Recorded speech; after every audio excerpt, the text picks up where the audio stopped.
আসসালামু আলাইকুম। এটা আমার ছাদের আনারস। দেখুন এই যে দুইটা আনারস হয়েছে আমার ছাদে, আলহামদুলিল্লাহ। এটা আমার ছাদে ছোট্ট একটা হাফ ড্রামে লাগানো। পাশে আবার একটা পেঁপে গাছ আছে, ফুল আসতেছে পেঁপে গাছটায়। ছাদে এর আগেও আমি আনারস খেয়েছি, গাছ থেকে পাকিয়ে একদম অনেক মিষ্টি হয়। সম্পূর্ণ গাছ পাকা আনারস খেতে অনেক সুস্বাদু লাগে। এই দেখেন, এখানে কোনো পিজিআর হরমোন ব্যবহার করা হয় নাই। তবে দেখি খুব ভালো লাগতেছে, ছাদে এত সুন্দর আনারস হয়েছে।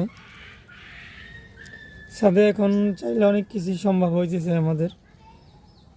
এটা আমরা ছাদ বাগানিরা চেষ্টার মাধ্যমে হচ্ছে। চেষ্টা করলে আসলে অনেক কিছু সম্ভব,